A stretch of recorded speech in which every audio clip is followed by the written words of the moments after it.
Are the Chicago Bulls back? I'm kidding. This is a Bears show. Welcome to Chicago Bears Now. My name is Harrison Graham.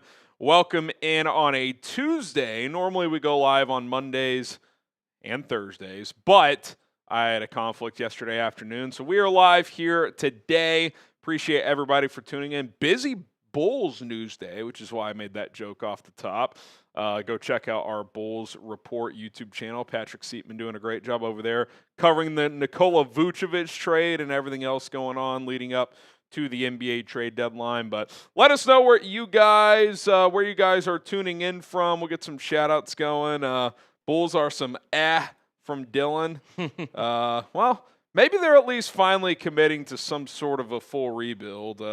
About 5 years too late, but we'll see what happens. Somewhere. See what happens. We got Michael in Michigan City forever, in Rockford, Illinois, Carroll, Iowa from Shane. We got Lansing, Michigan from Baby Snipe.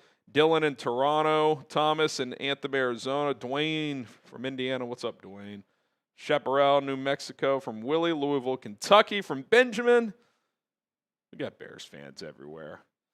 Appreciate everybody being here. Cullen, we are back for another show. Talk some Bears football. OC search heating up a little bit. We'll see what happens there. Yeah, a rare Tuesday live edition of Bears Now, and appreciate everybody who's tuning in from wherever you were tuning in. And yeah, we're talking a little, free agency today. We're talking a little Kevin Byard. We're talking a little Bears OC search. It's going to be a really good show. I'm interested to see how it goes, and hopefully you all enjoy it at home. By the way, anyone interested, if you want my shirt, chatsports.com/FGB, go check it out. I think we might have a link for that. We do. Chatsports.com/FGB. Got a super chat from Austin. We'll get to that here in a second. You guys want to answer this Michael, question? I can shout you out. There you go. Sorry, what's up? No, I was just saying, if you guys had to pick, feel free to throw some names out there. Now that Matt Nagy's off the market, who do you want as the next Bears offensive coordinator? With Matt Nagy no longer available, who do you want as Bears OC? Let us know down below. Someone in the chat saying Cliff. We'll talk a little Cliff today. Someone on the internet threw that out there. I don't think it'll be Cliff. Probably an internal hire, you would think. Probably. Especially with Ingstrand getting hired. So I am intrigued by this guy from Arizona. I've looked into him a little bit. Craig Roman, no thank you. No thank you. Guy we're interviewing, yeah, we'll see if, what's his name, Connor, got to pull up my doc Connor here. Senger? Connor Senger could be the guy. We'll see. Randall L., Bill Lazor. That's who Matt Nagy had to give up play calling for twice. LaCora Victor as OC, bro. He can score almost 100 points per game. Heberflus. I want someone from outside the org. I'm cool with that too. The thing I like about this Singer guy is, like, it kind of does give me some Declan Doyle vibes, just in the sense of, like, he's kind of risen up pretty quickly out of nowhere. Now, Declan had worked under Sean Payton. Singer has not. But from what I've looked into, he seems pretty highly regarded. So we'll see. Randall L. would be the best internal hire. Maybe, maybe not. I mean, it's a non-play calling role, so, like, do you want to move Randall L. from your wide receivers coach and then have to go get a new receivers coach? That's the only downside if you go with him. So I don't know if that actually makes sense for a non-play calling role. Austin Mays, appreciate the 5. Reflecting on the season, man, what a ride. Still doesn't feel real. The little kid Bears fan in me. Partly healed, never felt this much emotion from a team. It was magical, man. It was awesome, and honestly, I just miss it. I was just sad that it ended. I wasn't, don't get me wrong.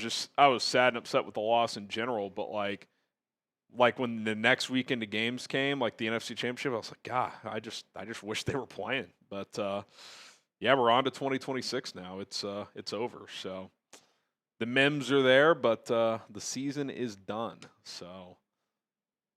Try to get back there next year and see if they can go further. It's a long journey ahead, part of it. Dennis, it was my 2-year anniversary yesterday. Check DM. Twitter, Instagram? checking DMs. I don't see you on Twitter. Let's see. Could be Instagram. I got a lot of Instagram DMs I got to catch up on. If you're in the chat, Dennis, let us know. IG or X or Twitter. Emiliano says, "What up, fine sheets?" What up, dude? Shout out to the chat. Someone says Press Taylor wouldn't be bad.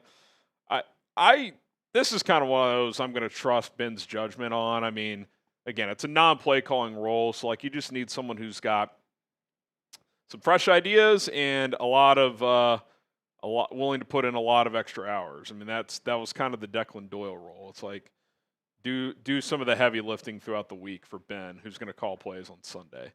Okay, Christ is King. Appreciate the 5 for Mac. I would go no more than 1 year, $15 million.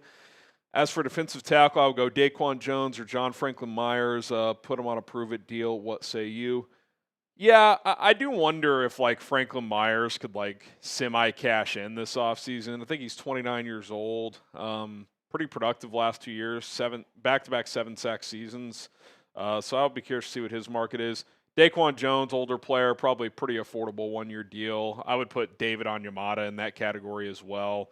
Affordable 1-year deal that could help bolster your defensive tackle position. But, yeah, I mean, you could argue that defensive tackle is a bigger need than edge, to be honest. I thought Gervon Dexter was pretty underwhelming, especially the second half of this past year. And then, I thought Grady, after he got over that knee issue, played better. But, he's on the back nine of his career, clearly. So, yeah, I think you're going to need to bolster that position. But, yeah, as far as Matt goes, that sounds right. 12 to 15 million on a 1-year deal. I think going that route will be an option for Chicago, depending on, what other avenues they pursue as well via the trade market, Trey Hendrickson, et cetera. So if you end up with Khalil Mack on a 1-year deal, I certainly would not be opposed. Dennis said he sent it to me. Dennis, I'm checking Twitter where you normally sent it. I'm not seeing anything. Both accounts? Did you send it to my new account? Cullen Brown NFL?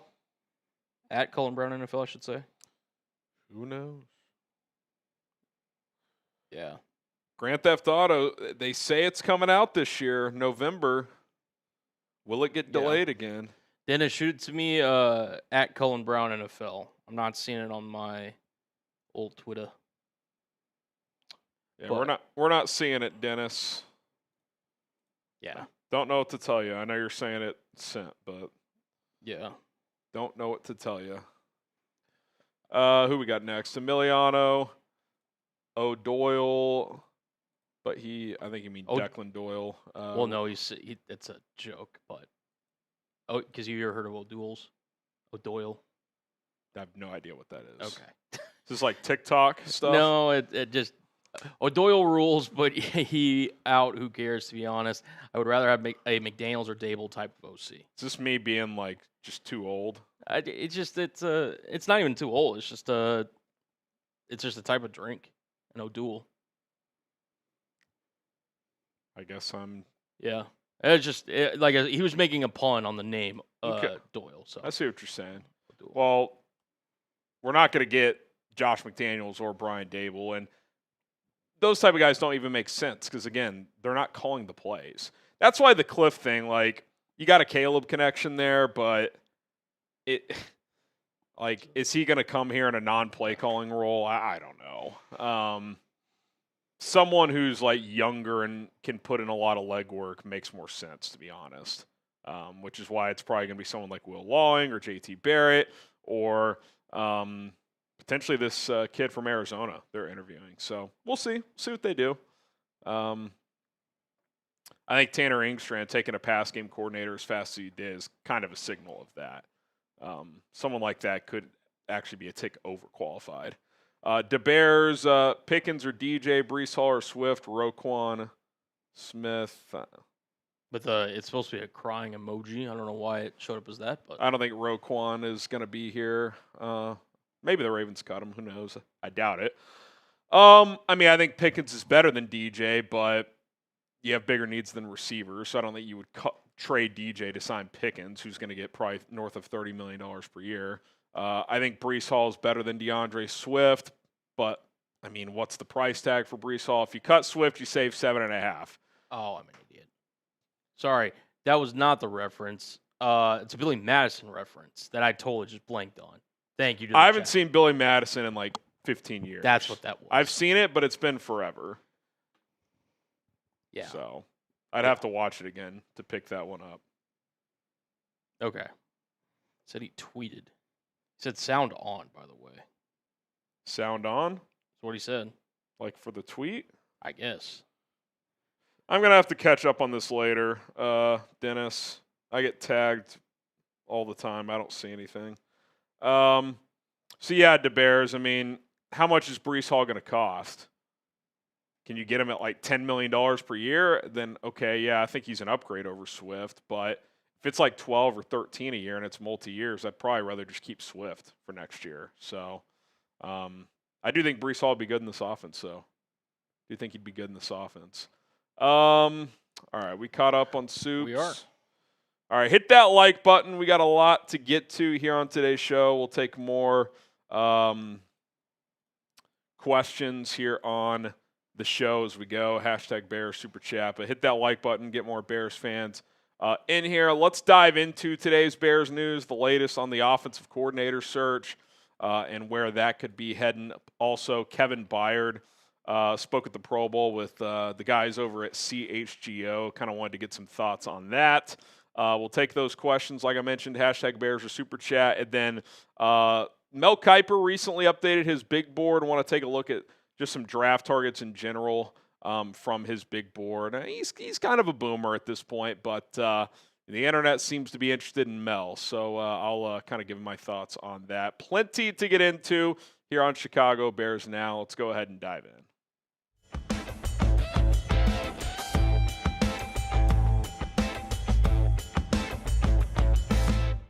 We're going to dive into the latest on the Chicago Bears offensive coordinator search to kick off today's episode. Plus, Kevin Byard makes his intentions clear. He wants to return to Chicago next season. We'll dive into that as well. My name is Harrison Graham. Welcome into Chicago Bears Now. Ian Rappaport with the update today, saying the Bears have requested to interview Connor Senger for their offensive coordinator position. Source said Senger is Arizona's pass game specialist and called plays in last week's East-West Shrine Bowl. He interviewed for the Bills and Packers quarterback job last weekend. So, who is Connor Senger, you ask? Because I'll be honest, I was not familiar with him before I saw this tweet. So, he's had quite the rise here. He played college football at Wisconsin for a couple of years. Then he transferred to Wisconsin-Oshkosh to play there. A couple of conference championships at that level. Stuck around to be their quarterback coach for a year. Then he went to Carroll College, was their quarterback coach. Then he went to Wisconsin-Whitewater, was their running backs coach. That's a D3 powerhouse, by the way. Then he went to North Dakota State to be a quality control coach. Was a Cardinals quality control coach for a couple of years. Assistant quarterback coach in Arizona in 2024. And this year he was their pass game specialist.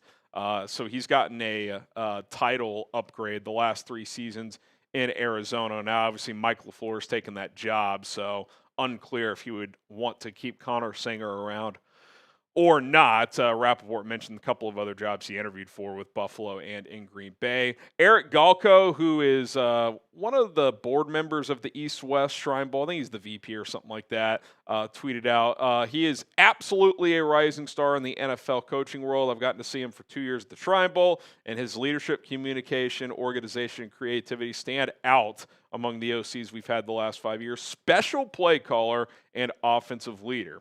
And I've looked into him more, and he seems to be one of these fast risers in the NFL. I mean, rewind a year. How much did we know about Declan Doyle? Well, he's this young guy that was a student coach at Iowa, where his dad was a strength and conditioning coach for a long time. And then he found his way onto Sean Payton's radar for 4 years, and then Ben Johnson hired him. And it was viewed as, oh, really? You're going to bring in a 28-year-old OC? Well, this guy at 30 years old, kind of the same deal. Now, he hasn't worked under someone with the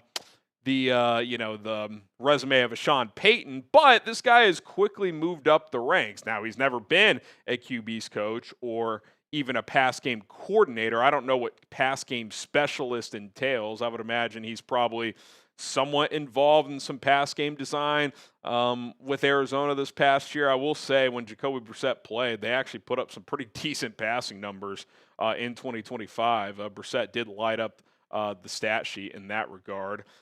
Elsewhere in the OC search, Jonathan Jones, CBS Sports, reported that the Bears requested to interview Bengals wide receiver coach Troy Walters for their OC position, but he declined.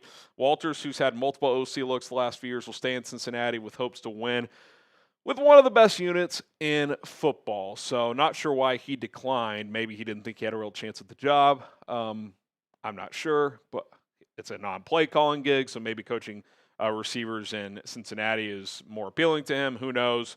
But he did not opt to interview. I thought this was interesting. This isn't a report. Ted Wynn, who does some film analysis, he's pretty big in kind of the all-22 game, said, best thing for Cliff Kingsbury might be to try to get the Bears OC job, though no connection has been reported. Obviously, he wouldn't call plays, but getting experience learning on under center offense would benefit him and his stock immensely. It would be way better for his career than taking, let's say, the Jets job. Now, that is an interesting angle because Cliff is still a relatively young coach. He's in his early 40s, I believe. And, you know, he's had some success. He's had some shortcomings. The theme for him seems to be is early on things go well, then after a while his offenses kind of get figured out. And I do think part of the problem is he doesn't utilize under center enough, and especially under center play action, which is a staple for all good offenses in the NFL in the year of 2026. All the good offenses run a lot of under center play action shot plays, and he doesn't do that. He's shotgun, pistol, spread it out. He does have some fun run game stuff. Obviously, he has a connection with the Bears in terms of, he interviewed for the OC job in 2024 when Shane Waldron got the job, and he has a relationship with Caleb Williams. He was the QB coach at USC in 2023, Williams last year in college. So there are some connections there. Again, to Ted Wynn's point, there's been no report of this. Would he want to come do the heavy hours, non-play calling OC job under Ben Johnson? I don't know. If he wants to add more to his offensive play calling arsenal, it wouldn't be a bad idea. Would Ben be interested? I'm not sure. So there's a lot of unknown there. I'd be surprised if it happened. Now, you look at the offensive coordinator landscape, 21 new OCs this year. There are some open jobs. The Jets would obviously be a play calling opportunity. The Cardinals would not. Mike LaFleur is the play caller. The Raiders would not. That's going to be Clint Kubiak. The Steelers is not. Mike McCarthy's calling plays. The Bears, obviously. Ben Johnson's the play caller here. Rams, McVay's the play caller. And the Seahawks could be an opportunity. I would doubt that Seattle would switch from that kind of Shanahan, Kubiak type of offense to a Cliff Kingsbury one, but in theory, that is a play calling opportunity available. So that and the Jets, and that's it. So I will say this, I'd be surprised, but A, there's not a lot of play calling gigs left, especially with the Giants going with Matt Nagy, which that did surprise me. And B, you never know, especially because there are connections here. Again, I'd be surprised.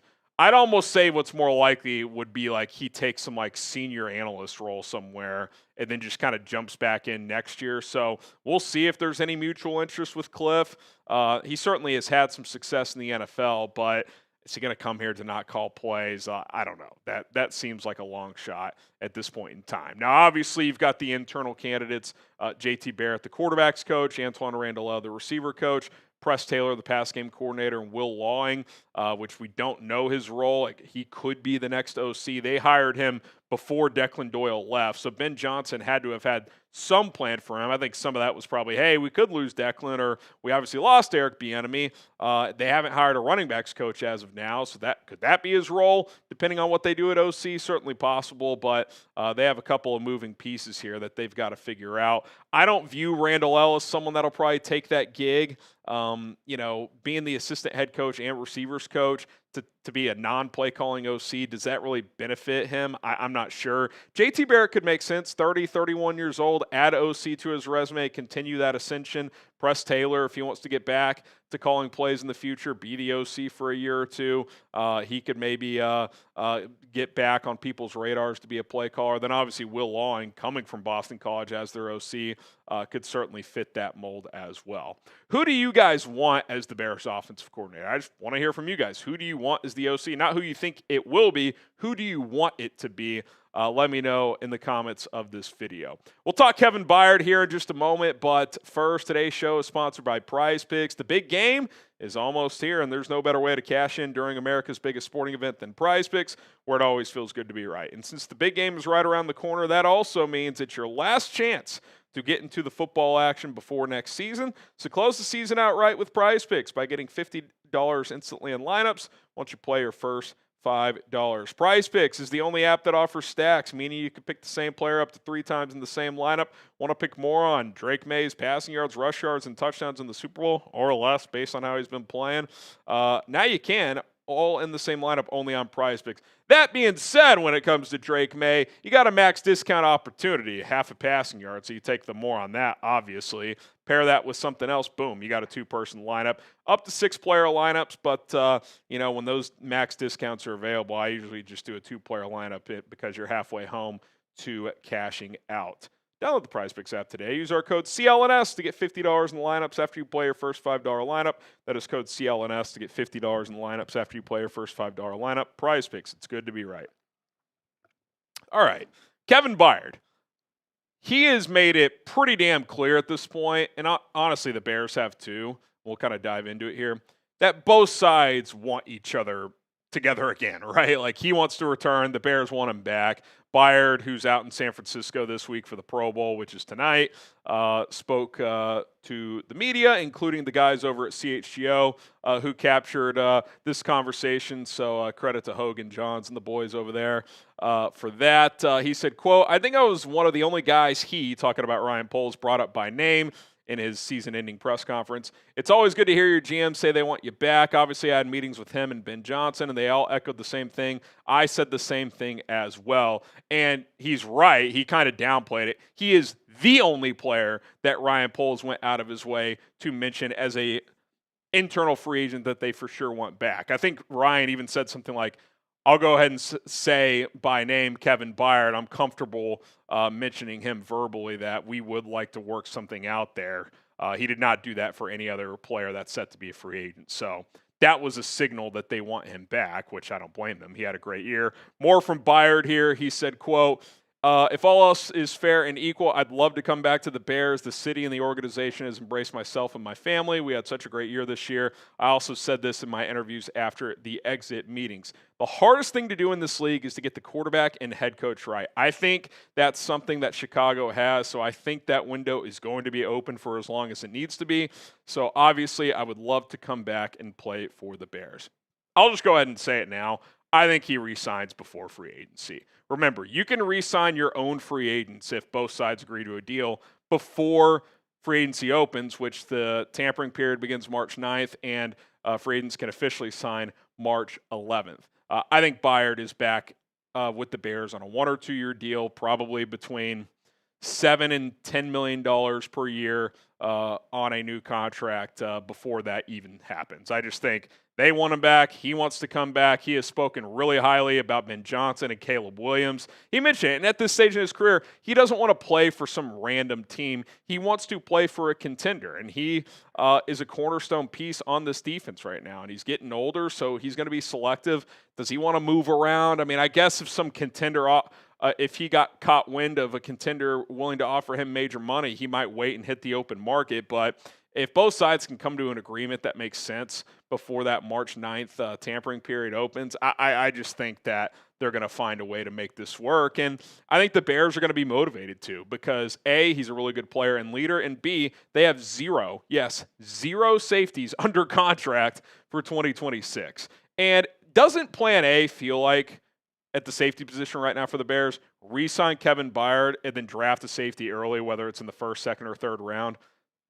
Bring Byard back, draft a safety in the early rounds of the draft to start next to him, and then I would say bring back one of Jonathan Owens or Elijah Hicks. Probably Owens. Hicks is a younger player, may try to go compete for a job elsewhere. But Owens, Simone Biles, they seem to like Chicago. Like, he can come back, be the third safety, and then you either sign or some cheap fourth safety, or pick up a guy late in the draft to fill that role, something like that. Kind of like Elijah Hicks in the 7th round, come play special teams, be our fourth safety, and then there's your safety room. Kind of feels like that's where this is heading. Now, you got to be adaptable, go to plan B. It is a business. You never know what's going to happen, but I do feel pretty confident that the Bears are going to find a way to bring Kevin Byard back sooner rather than later.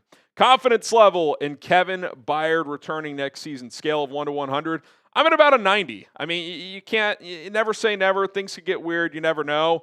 If the Bears are, getting aggressive in a trade for a defensive player, they may have to push back those talks. That certainly could factor in, given the money that it would take if they were to go after a Max Crosby or something like that. But I am pretty confident. I think Kevin Byard will be back in 2026, and it wouldn't shock me if it was a 2-year deal, especially if they want to keep the cap hit down for 2026. All right, that's going to do it for this edition of Chicago Bears Now. Appreciate everybody for tuning in. We will continue to monitor everything this offseason, so hit that subscribe button and bear down. All right, super chat from Aaron. Shout out Colin Monunga, 0 fumbles 5 years in a row now. Yeah, he's a very reliable player. I don't know if he's probably never like a true lead, like a true lead back. Like, he could be a number one in a 1-2 punch, kind of like DeAndre Swift was this year. I don't think he's ever like a bell cow back, but he's a really solid player. He doesn't fumble, knows the playbook. He does everything well. He catches the ball. He improved at that. He improved in pass pro. He's got pretty good vision. He breaks tackles. So, yeah, he's very well rounded. For a 7th round pick, I mean, that's a home run. No doubt about it. No doubt about it. All right, guys, we are about to get into a mailbag here on Chicago Bears Now. Use hashtag Bears or Super Chat like TJ did. TJ will get your Super Chat in on the mailbag, my good sir. But yeah, if you want to get involved in this mailbag, use hashtag Bears. I'm seeing the tweet from Dennis now. Yeah, Finesse Dennis. Yes. Is this a new account? I don't know. Did he DM you? He just tagged me in the tweet.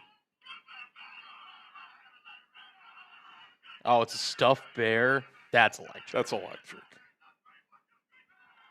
Got a stuffed bear that when you like squeeze the paw or whatever, it does Ben Johnson's good, better, best. That's pretty awesome. That is pretty awesome. Love that. All right, hashtag Bears, Super Chat. Get your questions in. We'll throw up Wasim here real quick before we get into this show. Gus Malzahn, bring him in as OC. The retired Florida State OC. Called it a career. Yeah. He says they should hire OC in-house. Barrett. He says Barrett don't want to slow down receiver progress. F the Bulls and the owner.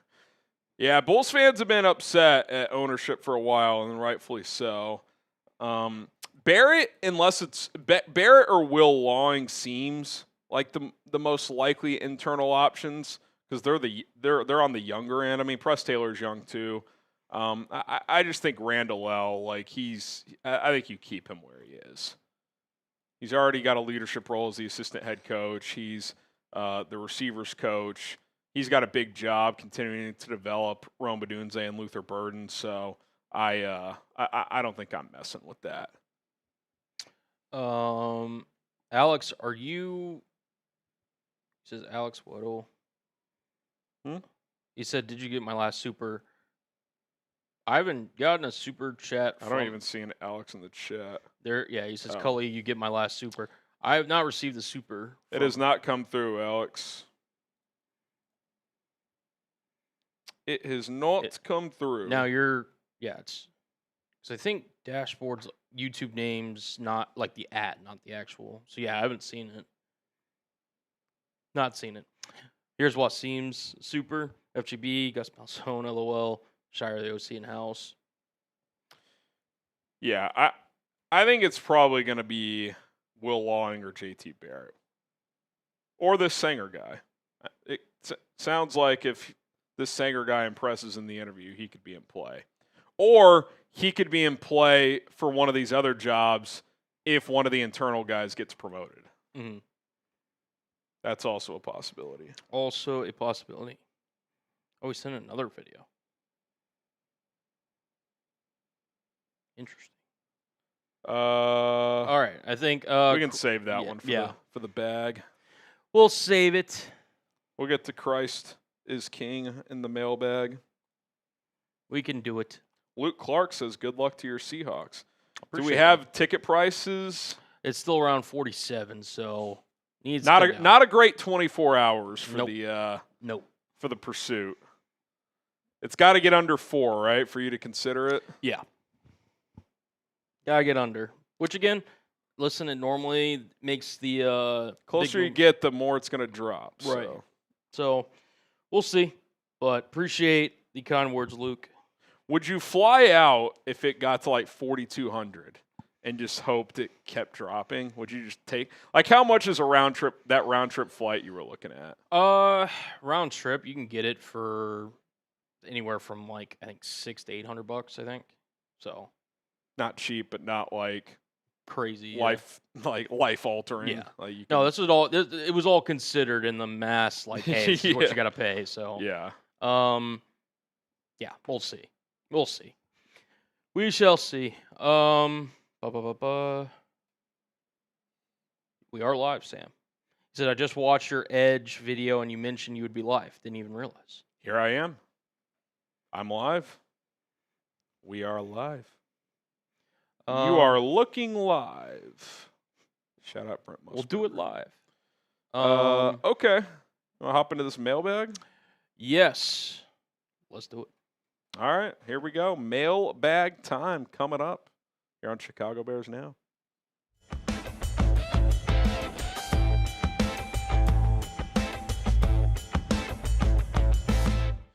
I'm Harrison Graham. Let's kick off this Bears Now mailbag with Bring Me Hendrickson. We got a Trey Hendrickson truther. Could the Bears cut DeAndre Swift and look to upgrade at running back? I've seen a little of this chatter online, when you see these articles surprise cut candidates, Swift gets mentioned. And look, I get it. His cap hits 8.8. You can save 7.5. Going into 2025, that felt obvious and like a no-brainer. Two guys I mentioned, I was like, they're not going to be back in 2026. Tremaine Edmunds, DeAndre Swift. And before the Edmunds injury, I was like, both might be back next year. And the way Edmunds finished, I think he does get cut unless he takes a pay cut. But DeAndre Swift was pretty good all year. He's not great. He's not going to, be a bowling ball. And, there's some of those shoestring tackles where God, if you could get out of that one. He definitely leaves big chunks out there sometimes. But I thought his vision was much improved this year.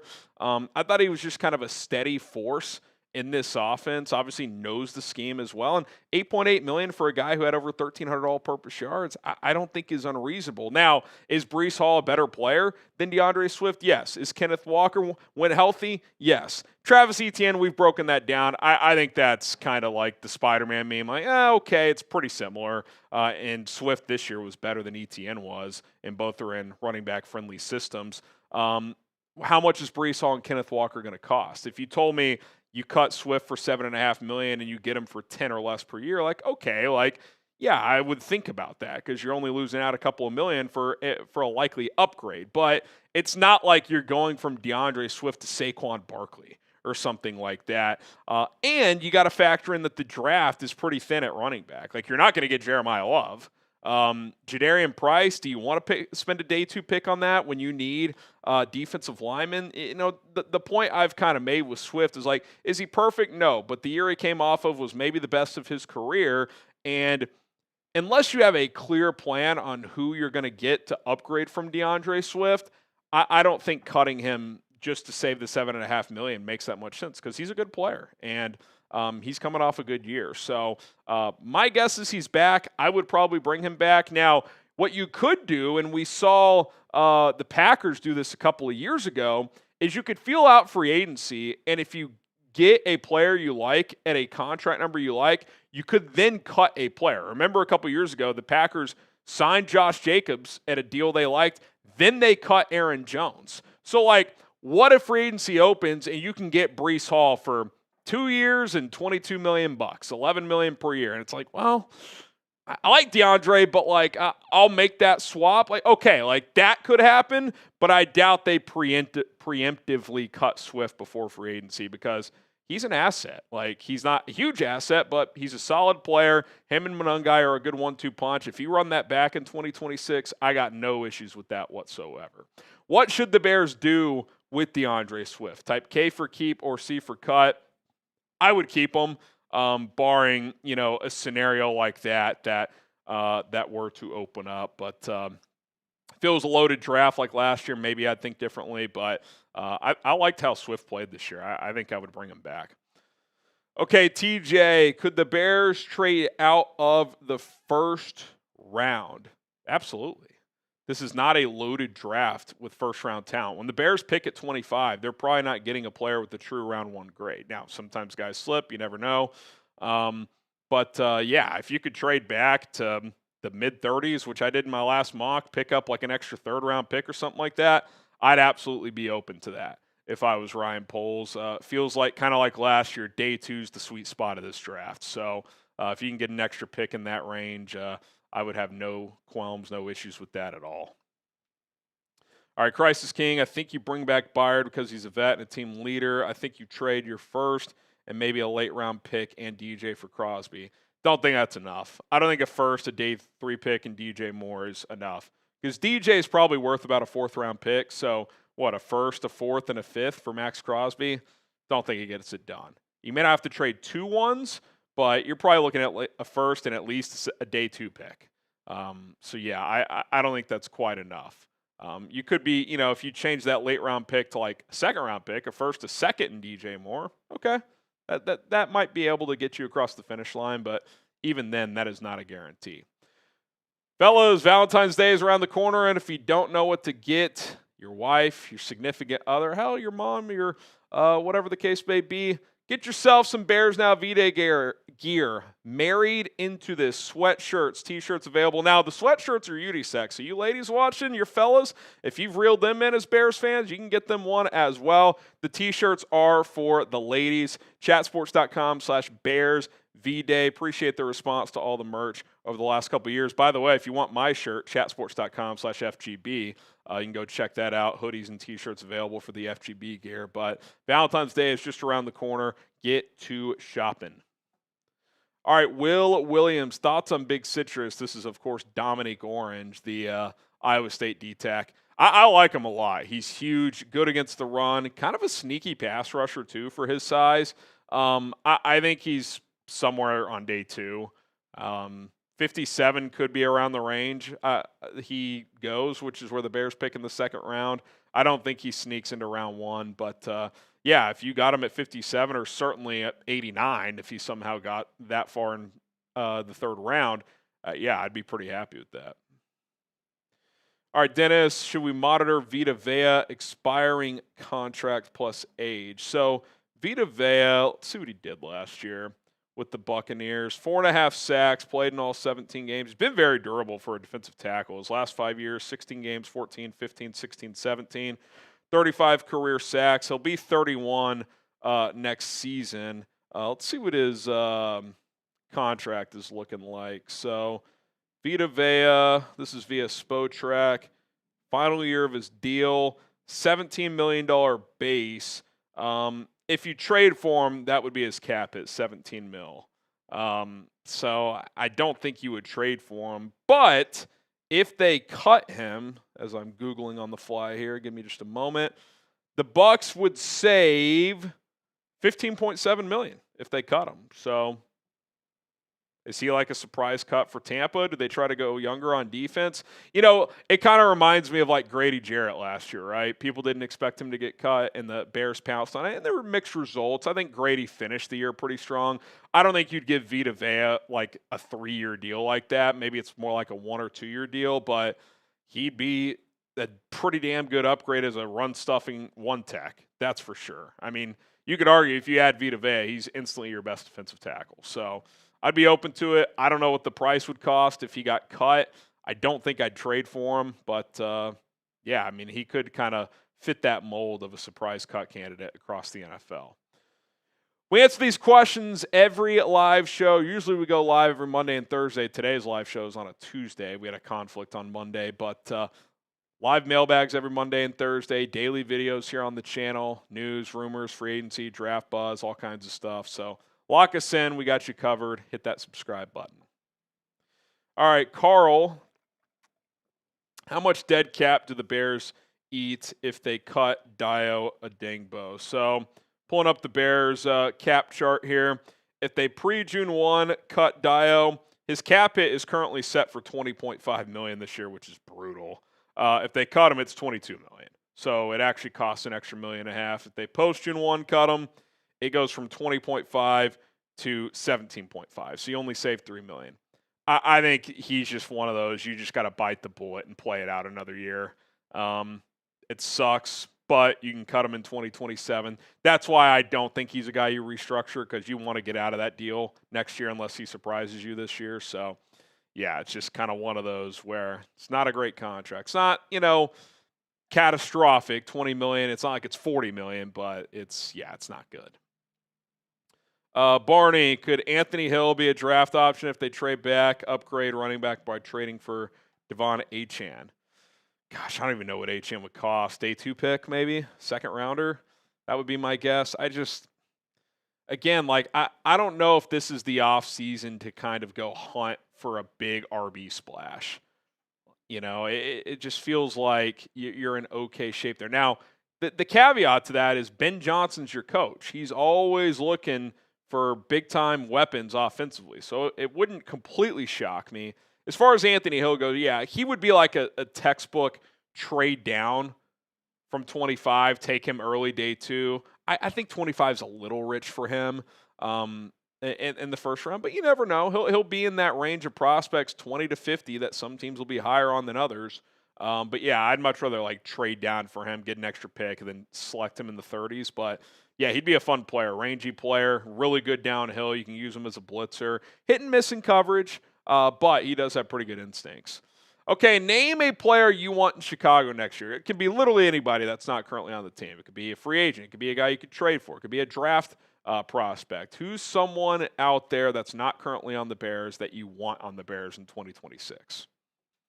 All right, we got time for a few more. We got Michael. What do you think about trading back and collecting picks based on how many needs we have and a low hit rate in late first-round defensive ends? It makes sense in my opinion. Yeah, it's been a theme today. I think, if there's a player you love there, you take them. If there's a few players you like, I would trade back. If there's someone you don't really love in that range, I'd be trying to trade back. Now, this could be a draft where trading back you don't get, dollar for dollar value. But we also thought that last year, and the Falcons gave the Rams a first-round pick to trade back in at 26 overall. So you never know.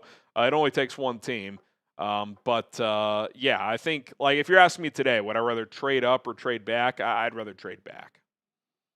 All right, Max, are you confident in Johnson, Stevenson, and Gordon if we lose Nashawn Wright? Yeah, I think part of it is you just kind of have to be. I just don't think paying Nashawn Wright north of $10 million makes a ton of sense based on what you need this offseason, and that's your front seven and safety, pretty much every other position.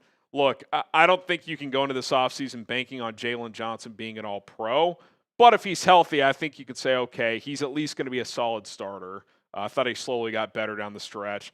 And I thought Tyreek Stevenson played well down the stretch. I think you can roll with him as your other outside corner. You should be getting Terrell Smith back into the mix. Zay Frazier is going to enter the mix here. You can sign. The key is, can you find your next Nashawn Wright, even if he's not a starter or that productive, just some cheap veteran that can come in, and if he needs to contribute, you can. Corner could be a sneaky draft target as well. Probably not early, but maybe in the middle or later rounds. So I think corner, while there are some questions, most of the questions are injury related. I think if your guys can stay healthy for the most part, you've got enough bodies. Gordon, to me, is the key.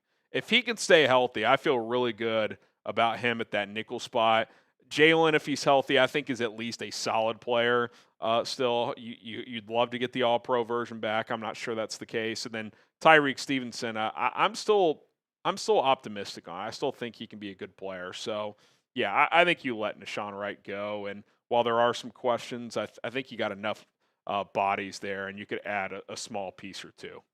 Okay, appreciate all the questions here. I'm all over social media. If you want to hit me up, at HGramNFL on Twitter, Instagram, and TikTok. I'm also on Facebook now. The easiest way to find me is if you're on the app, just search Harrison Graham Chat Sports, my name, and then the company I work for, Chat Sports. Or if you Google, enter the link, facebook.com/HGramNFL.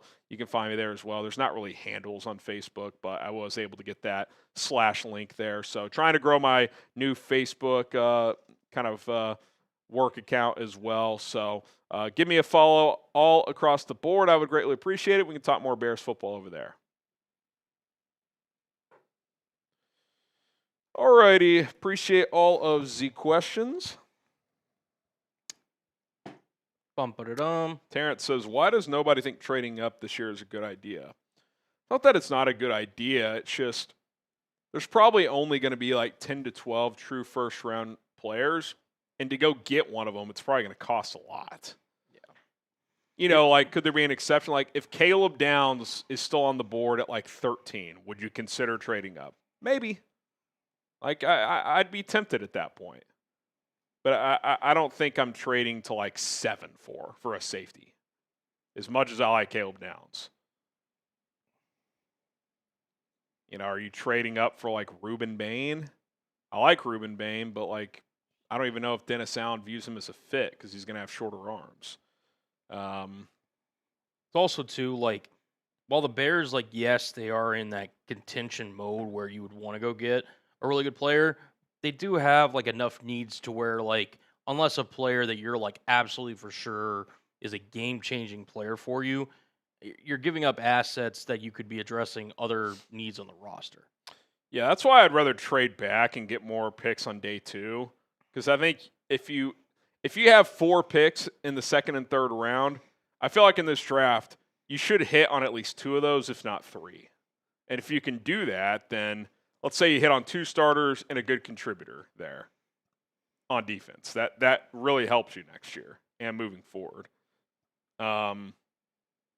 So, it'll be interesting to see which players they just love in this draft in the first round, and if there's a point in the first round they would trade up.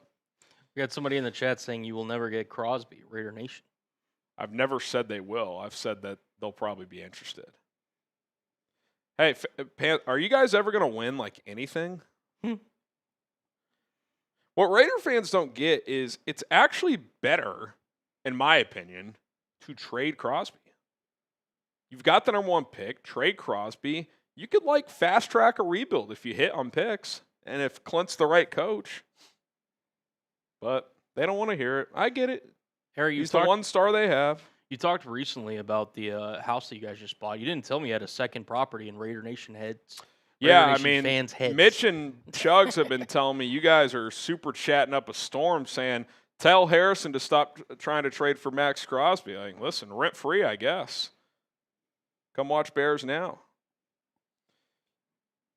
Yeah, look, we'll see what happens. A, I don't know if he's available. B, if he is, a lot of teams will be interested, so I don't know how much the Bears would be willing to pay. It'll be interesting. We'll see. Raiders will be better than the Bears next year. Okay, Pantone. I'll tell you what. You want to make a wager on that? More wins next season? Good luck. Listen, the Bears have been bad for a while, but even the Bears have been better than the Raiders. And now with Ben Johnson, you guys thought Pete Carroll was a better hire than Ben Johnson. And don't say you didn't, because you did. We got the receipts. Cullen knows. We got the receipts. We do. That we do. He says bet, question mark? I'll do a $20 wager. How about this? Come back at the end of next season. If you guys have more wins than us, you drop a $20 super chat or Venmo. And if not, you come back, remind me, because I will sleep between now and week 18 next year. And I'll pay up. I'll Venmo you. I'll pay you $20. $20 wager. How about that? You in?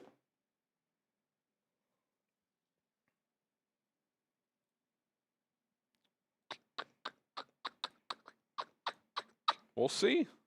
Benjamin Super Chat says, I'm really big on the idea of trading for... He says, okay, let's do it. All right, we're in. Sounds good. Verbal agreement. Good luck. You guys will have a last place schedule. That's a tough division, though. I'm really big on the idea of trading for Jeffrey Simmons. What do you think the cost of such a move would be? Bear down, FGB, and thanks for the laughs, Pantone P. I trust you, Pantone. I think I trust your word. I trust your word. I would love Jeffrey Simmons, but he seems pretty excited to play for Robert Saleh. Now, he says I get plus 500 odds, right? LOJK. You should honestly that should have been your angle. Should have been your angle. Yeah. I think Simmons would be awesome for this defense, but I don't think they're going to trade him. At least not at first. Like if they start poorly, maybe it's a midseason trade guy, but the only way they trade him, Cullen, is if they get a huge offer and if they're just like screw it, we got to lean fully into Cam Ward. Yeah. Which honestly they probably should fully lean in, but they hired a defensive coach, so from the beginning they have not fully leaned into Cam Ward, even though I do like the Dable hire. I don't think a defensive-minded head coach, the first big splash move they make for Robert Saleh is trading Jeffrey Simmons. That would shock me. Yeah. I just don't see that happening. Now, if they hired an offensive coach, I could actually see it. Like, hey, we're going to lead into Cam Ward. Like, hey, we'll trade you kind of the similar package for Crosby. Send them first, day 2 pick, and DJ Moore. They get a weapon for Cam Ward, some extra draft capital to try and build around him. But I don't think they're trading their best player. Yeah. Pantone says, excited for how you guys use Luther Burden next year. I feel like he was turning a corner. He's going to be good, Pantone. He's going to be good. He's already good. Has a chance to be great. We'll see. We shall see. LaCour, I don't know what you're going for there. This is not an anti-Robert Saleh program, but it's more of just he's a defensive coach. I don't think he's going to trade Jeffrey Simmons. All right, one more super chat, and then we got Cullen's latest draft crush. We just got one today? Just one. One draft crush today, so stay tuned. Got the one. Space it out today. We got Hardez saying, would Ben be here if we hired Clint as OC last year? That's an interesting question that I actually thought about randomly the other day because the two OC candidates that it seemed like the Bears were most interested in when Eberflus hired Waldron was Waldron and Kubiak. And they went with Waldron, and that obviously backfired. I don't know. It's hard to say. It's hard to say. I mean, do they win like 8 games instead of 5, and maybe they give Eberflus a 4th year? I mean, I want to gag at the thought of that, but who knows? I mean, he's definitely a lot better than Waldron. You've seen both coach your team's offenses. Waldron was better in Seattle than Chicago, but I think Clint Kubiak clears pretty easily. First of all, can't get away from him. He's in Jacksonville. I know. Which is unbelievable. I can't get away from him. And he probably would have been the OC if Udinski left. Yeah. He at least would have had a chance, I would guess. I think he probably would have been the internal favorite, which is gross. Non-play calling, but still. Still gross. It's a good question, J.E. I'm glad. Don't get me wrong, I would have rather had Clint than Waldron, but I think all's well that ends well. It's worked out for Clint. He ended up in Seattle the next year. He's now a head coach and obviously has a chance to win a Super Bowl. And for the Bears, it's worked out because Waldron was so bad that it started the domino effect to get Eberflus fired and to land Ben Johnson. So I think all things considered worked out for the worked out for everybody. Yeah. Maybe not Chris Morgan, but fuck Chris Morgan. He's shilling for Tyler Dunn. You are a big shill is a good a Harry buzzword, I've noticed. Yeah. We live in a shill world. A lot of shills out there. We A do. lot of shills. A lot Ty of shills. Dunn was a shill for the Bears coaches that got fired last year. They're all doing so well. They're all doing so well. I mean, what's Chris Morgan even up to these days? Nobody knows. Nobody knows. Nobody knows. All right, let's get to your Cullen draft crush, then we can get to Aaron's super chat. Ironically, yeah. Okay, so linebacker, correct? Bryce Betcher. Bryce Betcher. Yes. 6'2", 232, over 100 tackles for the Oregon Ducks. Let's hear about Mr. Betcher. Well, listen, it's one of those things where, we've talked about how Ryan Poles values the Senior Bowl, right? And I think if you were to ask anybody from around the Senior Bowl, which of the linebackers that stood out the most, the first two names that they would obviously mention were Texas Tech's Jacob Rodriguez and Pittsburgh's Kevin Lewis. And Kyle Lewis. Yes, Kyle Lewis, excuse me, not Kevin Lewis. Both those guys, I think, performed well. And listen, I think that there's certain aspects about their game that could be appealing to the Bears. But I wanted to look at a potential day 3 guy that I think, because if the Bears, you're trying to look at it, right? They've got, obviously, a pick in each round, those first 3 rounds. Linebacker might be, hey, they might push it to day 3 and look at Safety's probably a higher need outside of the D-line. So, yeah, that's definitely a possibility. Yep. And listen, Bryce Betcher had it himself, I'd argue, probably the 3rd best showing in the Senior Bowl for all linebackers. He was a former, Harry, you'll like this, former draft pick of the Houston Astros back in 2024. Oh, okay. 13th round. He decided to return for his 5th football season, in which he showcased 100 tackles for the Oregon Ducks. Earned him he is a former Burlsworth Trophy winner, which is, in case you didn't know, the nation's top walk-on. Oh, so he's earned it the hard way. Yeah, he's had to earn it from, just the ground up, basically. And he's a guy that plays with his hair on fire. His motor runs hot consistently all game. Really instinctual football player, just has really good field awareness and everything. He's a really good run defender, knows how to fill his gaps and his responsibilities really well. Natural leader, obviously. He's kind of, was the heartbeat of Oregon's defense this past season. And I think if you're somebody where, look, for Hippolyte, right, a former Bears draft pick in the 4th round, they went with a more athletic guy that they could try to mold. Bryce Betcher's a guy that athletically, he's not going to test the best, I don't think. He's probably going to be a guy that's limited by his size. Although 6'2", 232, that's around what TJ Edwards was. So it's not like it's going to completely limit you in the NFL.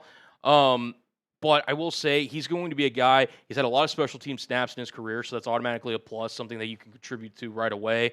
And for somebody that just is a smart, instinctual football player, I think Bryce Betcher really values that. Again, really good run defender. I think in man coverage, he has his instincts that allow him to kind of be serviceable in that regard. Now, zone coverage, you could see him maybe have some trouble there, especially with his limited athleticism. But on day 3, I think if you're the Bears and you're trying to go value at that linebacker spot, which, listen, some GMs, they don't put the highest emphasis on drafting linebackers in that first, 2 days.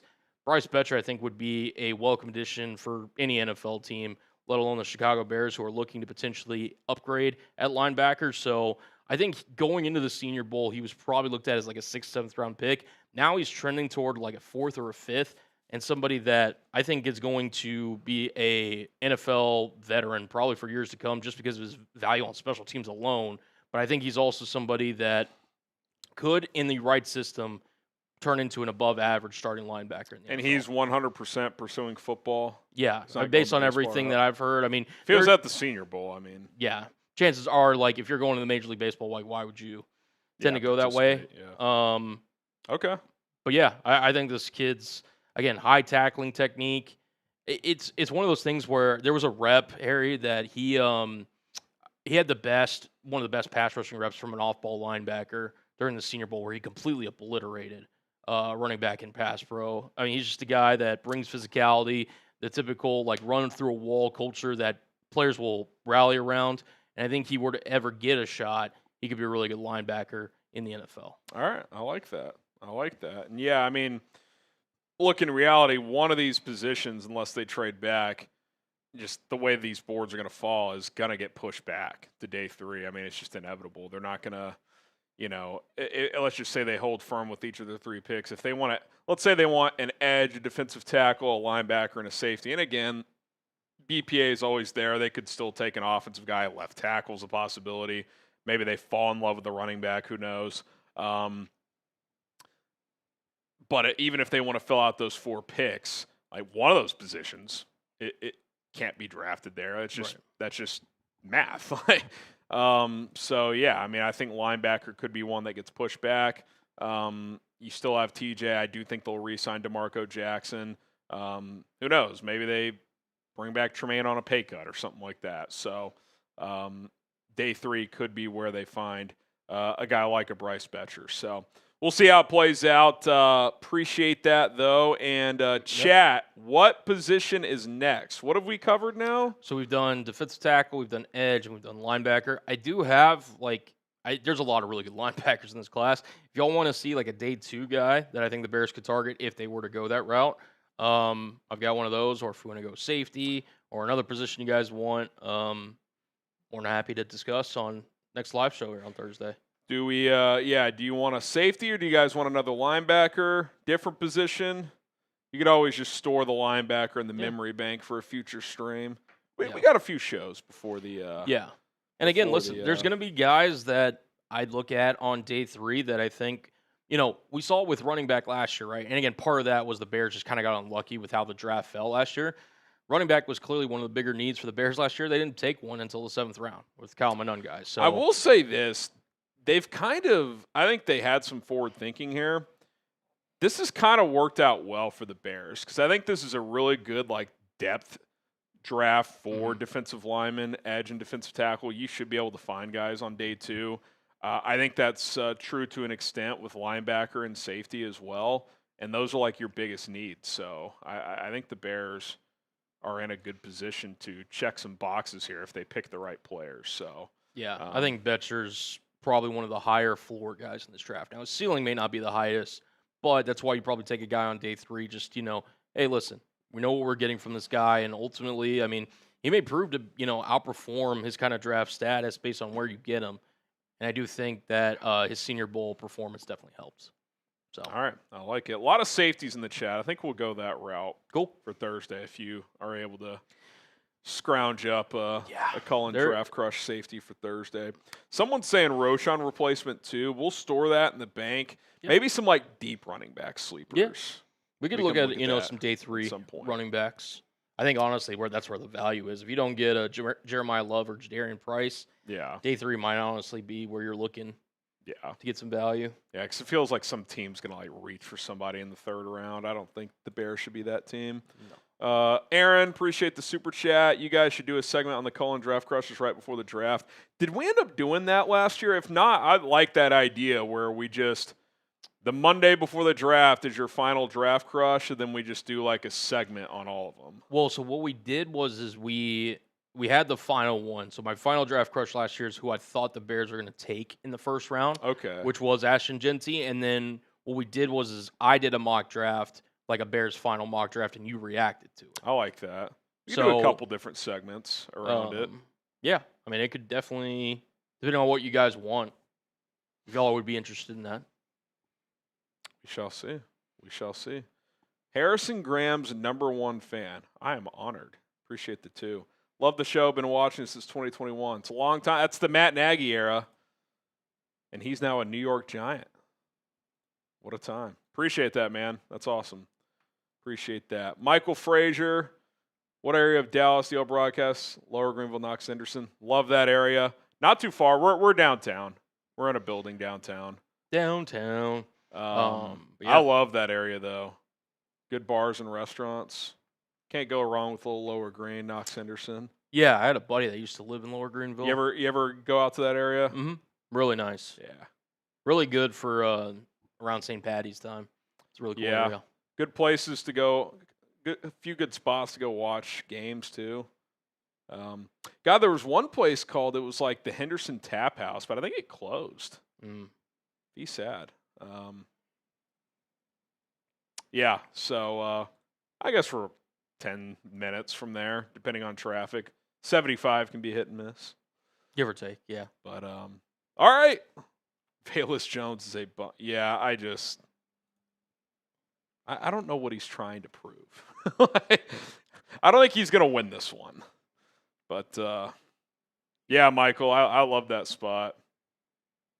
RIP indeed. I don't know if a new place has come in and opened up. I haven't been over there in a little while. But, yeah, good area. Good area. Really good. All right, let's hop into our last segment. Some draft targets. Mel Kiper has updated his big board as he does throughout the draft process, and I'll take a look at some players at some key positions. We'll do that next.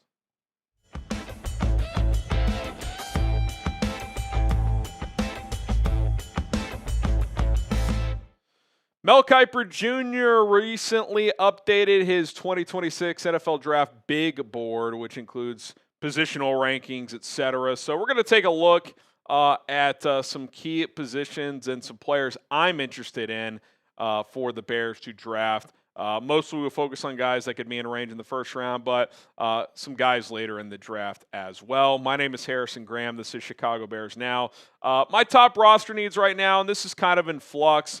I'm still in the camp of defensive line across the board is where I want to bolster the unit, even though literally safety from a just who you have on the roster should be number one because they're all free agents. I think they're going to get Kevin Byard back. It's not as impactful a position as pass rusher. So edge rusher, D-tack, 1A, 1B. You could go really either way there. I've raised left tackle a little bit. Now, that doesn't necessarily mean draft one in the first round, but left tackle is a premium position, and they don't currently have a clear-cut starter for week one. Safety, obviously, you need to add there. And then I think linebacker as well if Tremaine Edmonds gets cut, which I do expect to happen. Now, the Bears draft capital for 2026, they have a pick in every round except for the 6th. And they have 2 7th-round picks because, remember, they did that late-round pick swap for Joe Tryon-Shoyinka. So 7 draft picks in total, including 3 in the top 90. Some people out there still think the Bears could get draft picks for the Ian Cunningham situation, but I've seen no indication that that's the case. I guess we'll see when the NFL announces comp picks, but that appears to be unlikely at this point in time.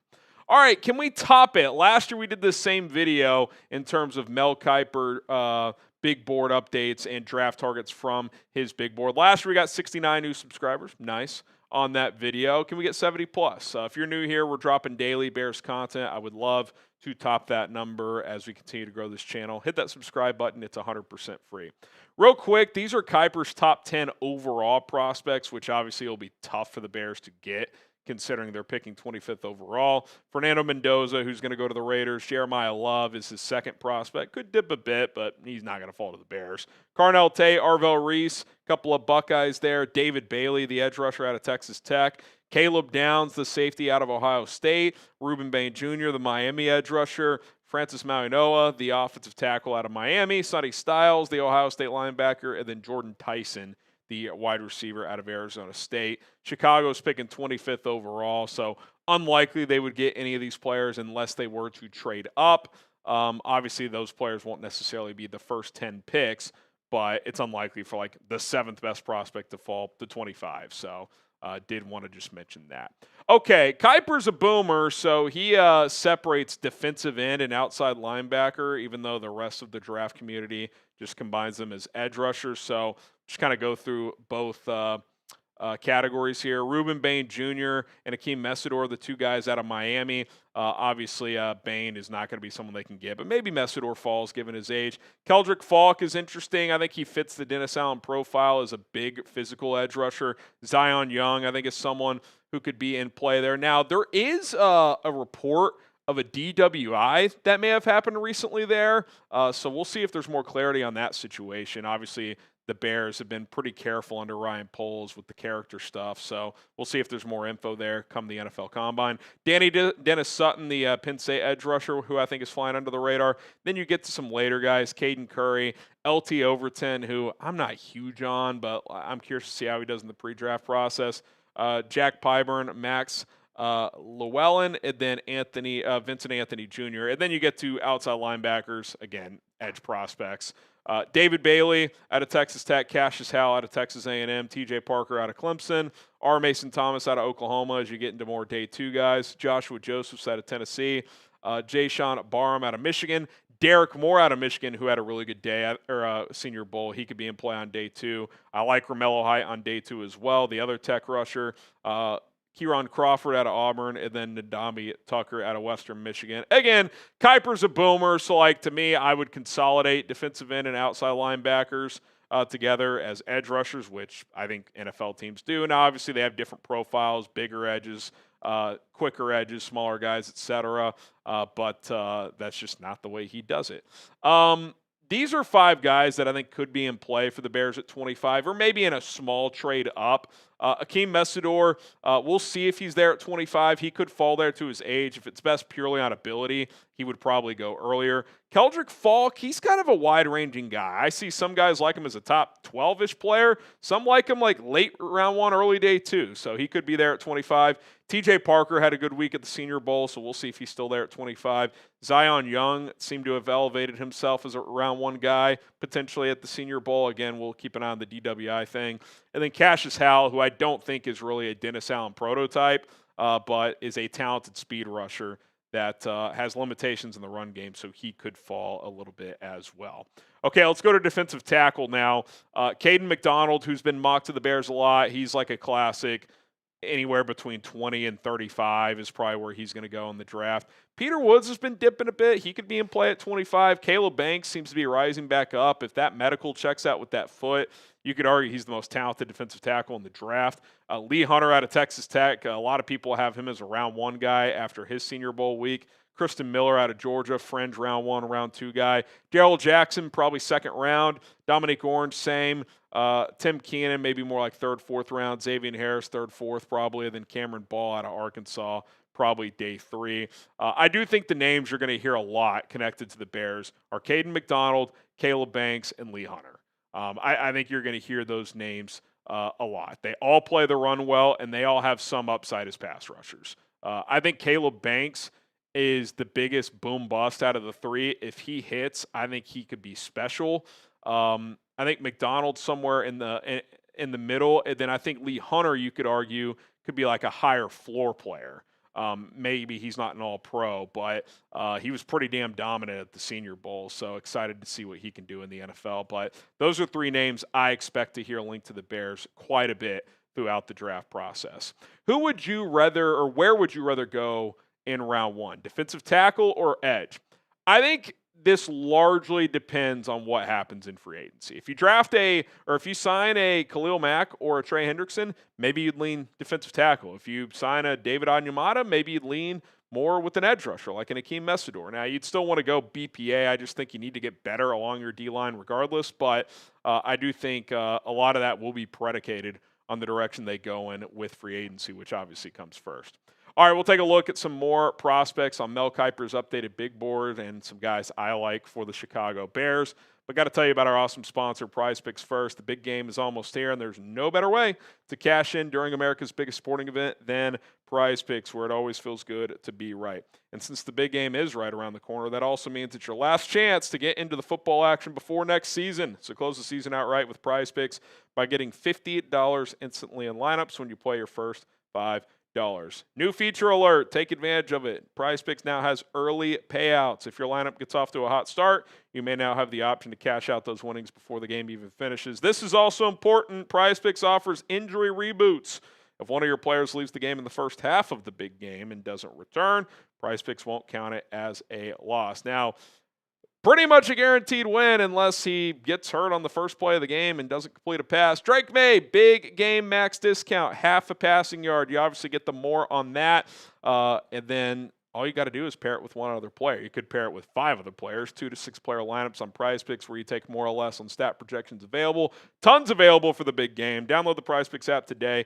Use our code CLNS to get $50 in lineups after you play your first $5 lineup. That is code CLNS to get $50 in lineups after you play your first $5 lineup. Prize Picks, it's good to be right. Take advantage of the big game as football is coming to an end. Okay, top offensive tackle prospects from Kiper. I really do like Francis Maui-Noah. Now, he's not going to fall to 25.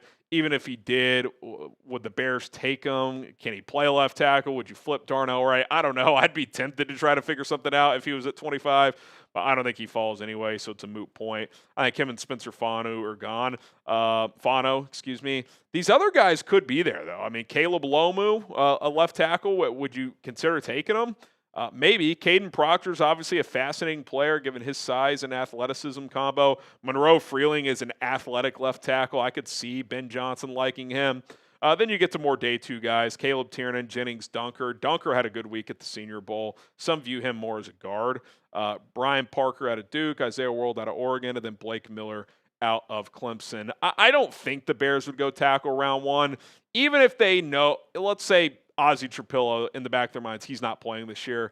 I think they'd have to love somebody to take a tackle in the first round. Now, again, if Maui Noah or Fano fell, it's like, well, it's almost too good to pass up. Then, yeah, maybe you take one of those players, play him at left tackle, or flip Darnell to the left side. Those are certainly options on the table, but I don't think, at least, again, think the Bears will go tackle in the first round, but it's the draft. You never know. If it's a BPA situation, they might.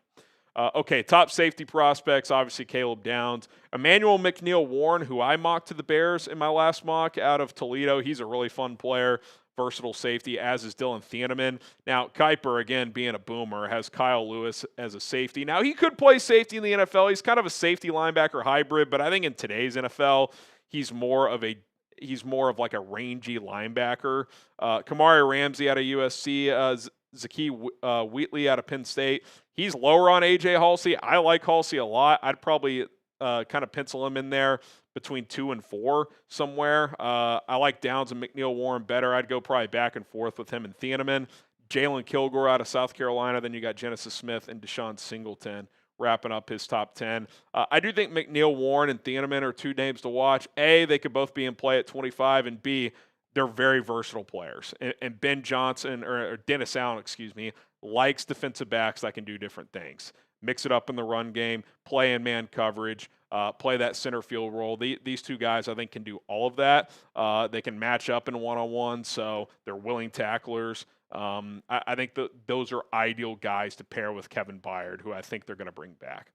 Side note, I mentioned this second. I think Kyle Lewis is more of a linebacker in the NFL. Now, he could play some safety, and again, that versatility is appealing, but I think if I'm drafting him, I'm trying to play him as like a sub-package linebacker, and maybe in certain packages he's kind of more of like a box safety or something like that. But I think he's more of a backer in the NFL.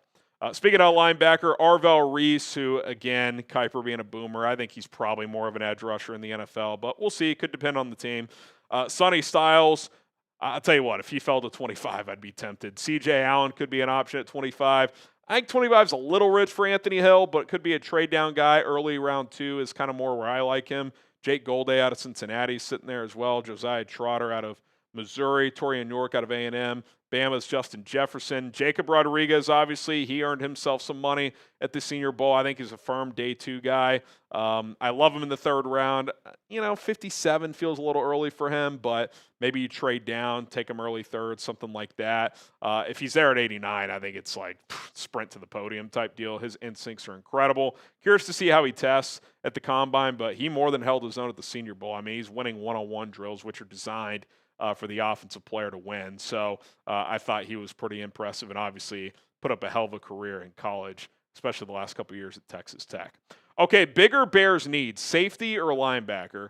I think by default for now it is safety, but if you say you have Kevin Byard on board, you could argue it's linebacker. So you guys let me know, safety or linebacker, what is the bigger need? I'll go ahead and throw running backs in here too before we get out of here. Obviously, Jeremiah Love, you're not going to get him, but he'd obviously be awesome on this team. Jadarian Price, could Ben fall in love with him too? He's pretty explosive. He can be a kick returner. If you had forward thinking, him and Monangai could be your 1-2 punch. Now, if you drafted him, would you flip off of Swift later in the draft? Maybe trade him for a late round pick or just cut him? I don't know. We'll see. They'd have to really like Price to go that route. Emmett Johnson out of Nebraska, mixed opinions on him and Jonah Coleman. I like Katron Allen a lot more than Nick Singleton, and I believe Singleton got hurt at the Senior Bowl. That's right. So he's not going to participate at the combine, so that hurts his status. Damon Claiborne sitting there. Mike Washington was a winner from the Senior Bowl. He's got good size and speed, over 6 foot, 220 pounds. So if he runs well, he could be a guy I'd be pretty intrigued with. Le'Veon Moss out of A&M, and then Seth McGowan out of Kentucky.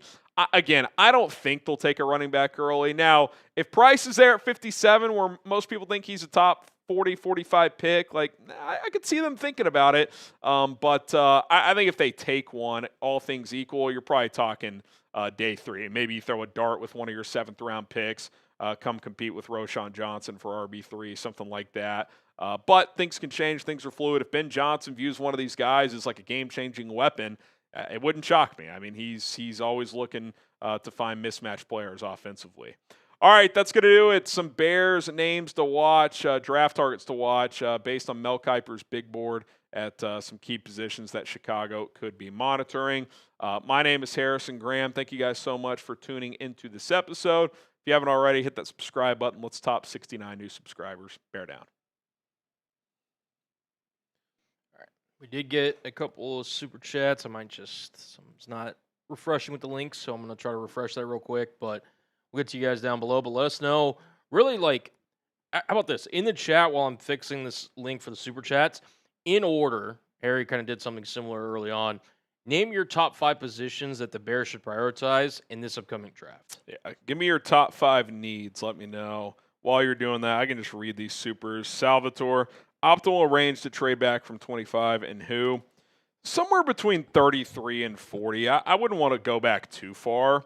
I think the 33rd pick is incredibly valuable because you've got 20 hours where you're on the clock, right? You've got the first pick, so you can take calls for more trades. You can take a lot of time to do research on different prospects and be like, hey, like, we get whoever we want with this pick. So whoever's picking 33rd, and I forget who it is. I think it rotates. I don't think it's the Raiders necessarily. I think it's maybe the Titans.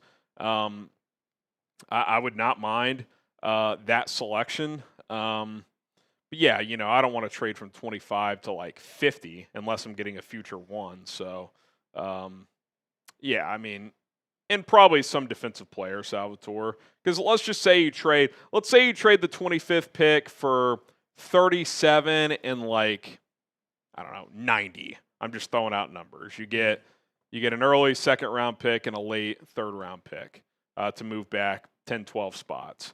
Well, then you've got 37, 57, 89, and 90. And again, I'm just throwing numbers on the board. The team picking 37 probably is not picking 90. But you guys get my point. Then you've got 4 darts on day 2 where I'd use at least 3 of those picks on defense and try to find a couple of starters and at least another contributor there. So we'll see. A lot of time between now and then. Combine coming up pretty quick. 2-3 weeks? Let's see. NFL Combine dates. 22nd through the 2nd. So about 3 weeks. 3 weeks it'll be here. Chat Sports will be sending a team out there, so we'll have some clips from the Combine, from prospects. Boots on the ground as we'll be playing. I'm not going this year, but we'll have a squad out there, so we'll have plenty of content for you guys. All right, Cornell. Looks like Cornell. Like, wouldn't you think how many morons who sang Bagent was better than Caleb in August, that Tyson would be a hot commodity this offseason, right? Especially with the weak QB free agent draft class. I will say it wouldn't shock me if the Bears got a couple calls. Like, I'll throw a team. The Falcons, they don't have a 1st-round pick. Ian Cunningham has seen Tyson Bagent up close. It's unclear if Penix is going to be ready week 1. Even if he is, they've already basically acknowledged, like, they're non-committal on him being their starter. They're probably going to cut Kirk Cousins. I think 2 things can be true. The idea of benching Caleb Williams for Tyson Bagent was always silly, but that doesn't mean there aren't a few teams out there that are interested in what he can be. Maybe not as like a for sure starter, but a guy to throw into their quarterback competition. I don't think that's out of the realm. Now, the Bears value Bagent. That's why they extended him. So I don't think they would just give him away. Right. Like, I don't know what it would cost to get Bajent from Chicago. I mean, this sounds crazy. I don't know if they would do it for like a 4th-round pick. It might have to be a 3rd. And, he's probably more worth like a 5th on the open market. But to your point, Cornell, it's a QB supply-demand issue this offseason. Would a team get desperate enough to offer a 3rd because he is on a team-friendly contract? If you hit on him, you got him for 2 years and pretty affordable price. I don't know. Point is, I wouldn't be shocked if they got calls, but I also wouldn't be shocked if they got some small offers and the Bears were like, no, we value him as a backup. Good teammate, good vibes guy. If Caleb were to get injured, we feel comfortable putting him in the game. And, I mean, who's your backup? Like, is Case Keenum back? I'd like to bring Keenum back, but, like, he's like an ideal third string guy. He's really like almost an extension of the coaching staff. Just a vet in the room, so... Now, if some team offered you a 3rd, I think you'd have to consider it. 3rd-round pick for your backup QB who ideally never plays for you. I don't know. We'll see. I wouldn't be shocked if they got calls. They extended him for a reason, though. They like him. They like him. You said Indy ? Maybe. It seems like they're going to re-sign Daniel Jones, but is he going to be ready week 1? TBD. I don't know. TBD. Like another team I'd mention is the Vikings, but they're not going to trade him in the division. No. But what if like Daniel Jones went to the Vikings? Like what if he went back and then the Colts are like scrambling? Yeah. Maybe. I think you'd only trade him if some team got desperate and just like you almost just like the value's too good, like you have to trade him type thing. Arizona once they pivot off Kyler. Maybe. Jets have a lot of picks. Y'all say the dumbest shit on these podcasts. Keep the Falcons' name out your mouth, kid. We don't want no sorry ass. I just threw it. You're watching me. You're watching me, dude. It's literally just a hypothetical. The sun's going to come up tomorrow. It'll be okay.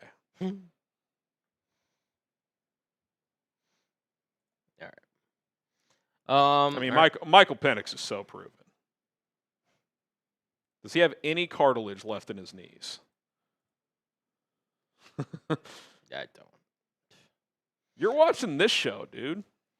I was really hopeful for Penix too, but I liked him coming out. I did too. He just can't stay healthy, and I'm not sure what all. What's the best case scenario with him? Because he's athletic, but he doesn't move well in the pocket, if that makes sense. He's like a guy that you're hoping he can stay healthy, which that's like an obvious, but he's got the arm talent to make a lot of throws in this league. He's like a best case scenario, and this is the absolute best. He's like a juiced up Goff. And that's if like everything goes right. Yeah. And I don't think he's as accurate as Goff. No, but I think he can. He throws over the middle. Goff throws over the middle. I think he's willing to take chances. Goff takes chances. I think there are some throws that he can make that Goff can't in his defense. Like I think Penix has a wider range of throws that Goff, I think Goff can throw it. He's got a stronger arm than Goff. Yeah. Goff throws with much better timing and anticipation, and he's more accurate. Yeah. Goff is probably, he's the better quarterback for sure, but if everything were to go right for Penix and someone were to harness whatever he can. Dude, why are you even watching this show as a Falcons fan? Very interesting. I got no problem with you watching the show, but this just feels random. No one's acting like we won the Super Bowl.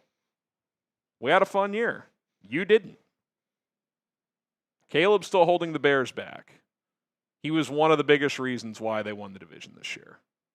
The defense was not very good, but hey, run with your narratives. Run with your narratives. Kawhi Leonard's been selected to the All-Star game.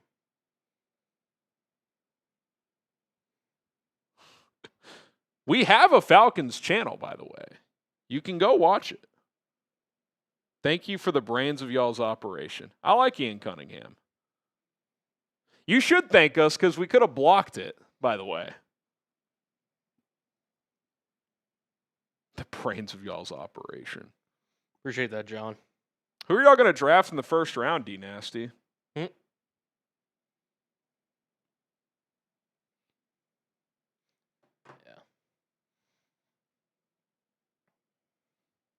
It's been a long season for Atlanta. I guess they want a longer off season too.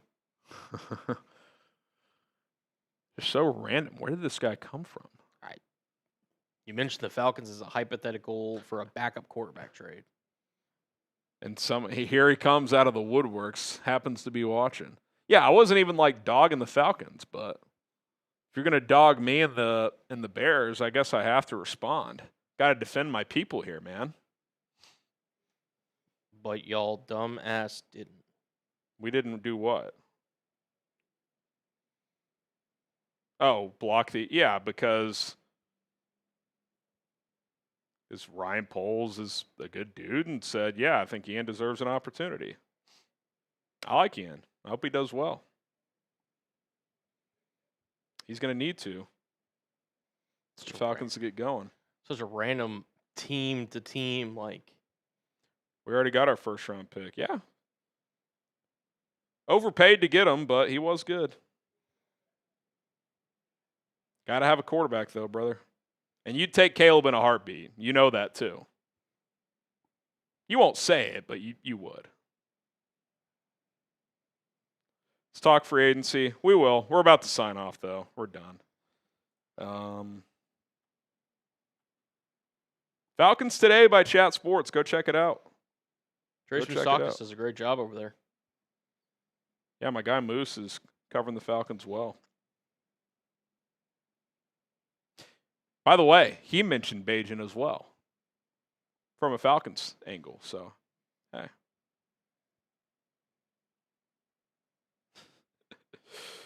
It was an overpay because you don't trade back into the first round at 26 overall and offer a future first. Yeah, he had a great year and it could turn out to work out, but that doesn't mean at the time it wasn't an overpay.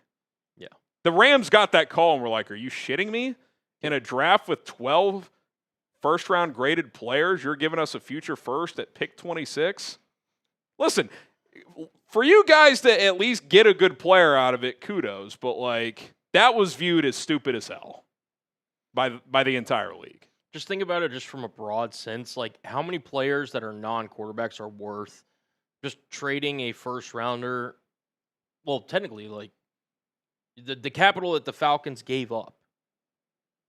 The capital that the Falcons gave up to get James Pierce Jr., how many non-quarterbacks are actually worth that draft capital and that investment? Yeah, and again, like you don't see trades like that because when you get to 26, you're talking about guys who had round 2 grades. Now, Pierce was an interesting study because he was a first-round talent but had major off-field question marks. And through 1 year, it looks like it's worked out. So he 10 sacks, stupid. He had a great year. I think his name's James Pierce Jr., but he 10 sacks, stupid. He 10 sacks, dude. He 10 sacks. There's no player better than JPJ to get in the first round this year. You're right. There's no chance a single player in this draft will be better than James Pierce Jr., and the Falcons knew that at the time. If that was actually true, they wouldn't have just fired their whole operation. You realize they got rid of everybody who made those decisions, right? Literally all of them. Y'all don't know shit about ball. Adios. Yeah. And again, I said he had a good year. He's a good player.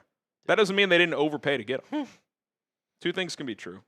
Is he related to Don Burr? Dirty Dragon unsubscribed. What did I do to you? This has gone too far. All right, is this the last one? I believe so. Crisis King. Bajan is a great backup. It needs to develop, but he's got skill. He's got great personality and sportsmanship. Plus Metallica or Megadeth. Give me Metallica. Give me Metallica. Yeah, I think Bajan's a high-end backup. I'm curious to be if he could. Like, I think he's probably like good backup, bridge starter type category of quarterback in the NFL. I don't think he has enough physical traits to be a high-end starter. But good decision maker, accurate. Seems to be a good kid. I like him as backup.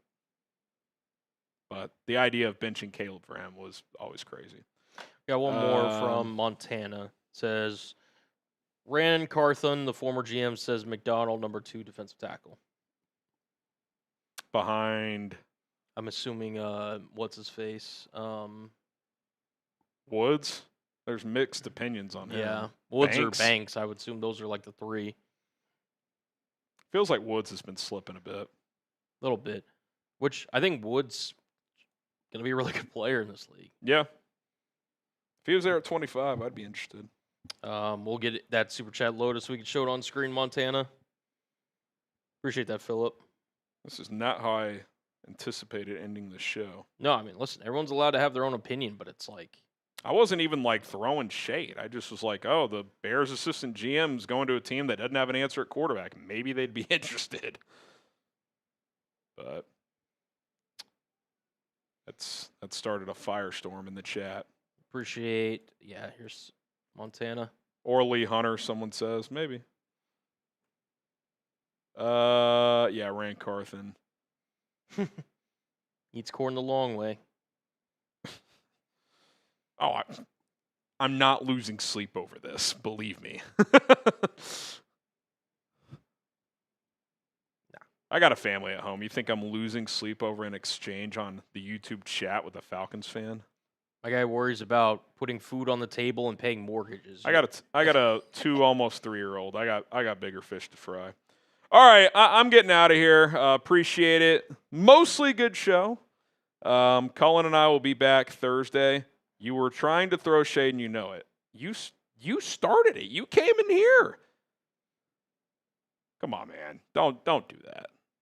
Whatever. Don't try to change it. Change the who started what. I didn't start anything. I threw out a hypothetical, and that's not shade. That's connecting dots. It doesn't matter. All right, we're out of here. Bear down. Hit the subscribe button. See you guys soon.